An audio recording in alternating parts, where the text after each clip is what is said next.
இந்த வீடியோல சிறப்பு தீவிர திருத்த கணக்கீட்டு படிவத்தினை எப்படி நிரப்புறதுங்கிறத பத்தி பார்க்க போறோம். முதல்ல இந்த ஃபார்மோட மேல் பகுதியில் உங்க வாக்குச்சாவடி நிலை அலுவலர், அதாவது பிஎல்ஓவோட பெயர் மற்றும் மொபைல் எண் இந்த இடத்துல இருக்கும். இந்த ஃபார்மை ஃபில் பண்ணும்போது ஏதாவது உங்களுக்கு டவுட்ஸ் வந்தா அவங்களுக்கு கால் பண்ணி நீங்க கேட்டுக்கலாம். இந்த படிவத்தோட மேல் பகுதியின் இடதுபுறம் பார்த்தீங்கன்னா வாக்காளரின் பெயர், அவரோட வாக்காளர் புகைப்பட அடையாள அட்டை எண், முகவரி மற்றும் அவருடைய பெயர் வாக்காளர் பட்டியலில் எந்த சட்டமன்ற தொகுதியில், எந்த பாகத்தில், எந்த வரிசை எண்ணில் இருக்கு அப்படிங்கிற விவரம் ஏற்கனவே நிரப்பப்பட்டிருக்கும். அதோட படிவத்தின் வலதுபுறம் அவருடைய போட்டோவும் பிரிண்ட் ஆகியிருக்கும். வாக்காளரோட போட்டோ பக்கத்தில் அவருடைய தற்போதைய போட்டோவை ஒட்டுவதற்கு காலி இடம் கொடுக்கப்பட்டிருக்கும். அதில் அவருடைய புதிய போட்டோவை ஒட்டணும்.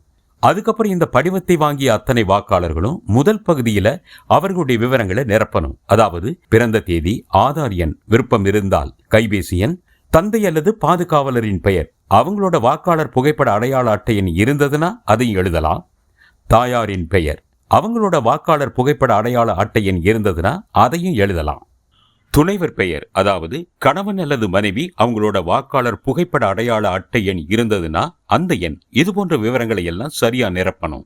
அடுத்ததா கீழே இடதுபுறம் உள்ள இரண்டாவது பகுதி, அதாவது முந்தைய சிறப்பு தீவிர திருத்தத்தில் வாக்காளர் பட்டியலில் உள்ள வாக்காளரின் விவரங்கள் அப்படின்னு இருக்கிற பகுதியில அந்த வாக்காளர் அவருடைய பெயர் 2002 அல்லது 2005 வருட சிறப்பு தீவிர திருத்தத்தில் தயார் செஞ்ச வாக்காளர் பட்டியலில் இருந்தா அந்த பகுதியில் கேட்கப்பட்ட விவரங்களை நிரப்பணும்.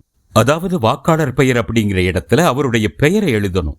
2002 அவருக்கு வாக்காளர் புகைப்பட அடையாள அட்டை எண் இருந்துச்சுன்னா அதோட நம்பர், அப்புறம் உறவினரின் பெயர் என்ற இடத்துல அவருடைய அப்பா, கணவர், பாதுகாவலர், இப்படி அவருக்கு பொருத்தமான உறவினரோட பெயரை எழுதி கீழே உள்ள உறவு முறையையும் எழுதணும்.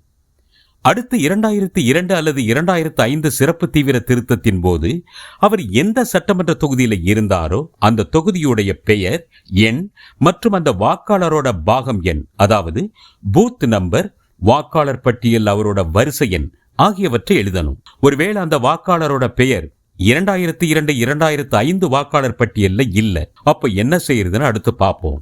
2002 2005 வாக்காளர் பட்டியல் அவர் பெயர் இல்லைன்னா அவரால் இரண்டாவது பகுதியை நிரப்ப முடியாது.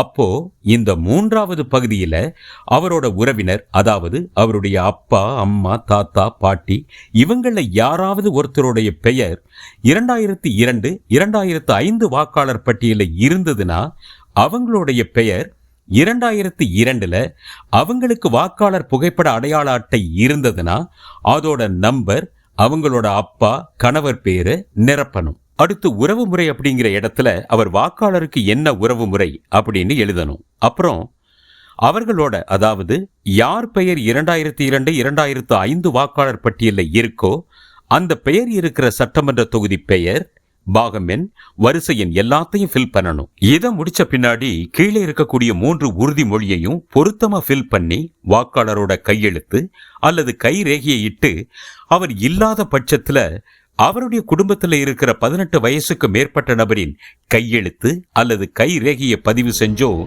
வாக்குச்சாவடி நிலை அலுவலர்கிட்ட கொடுத்துடணும்.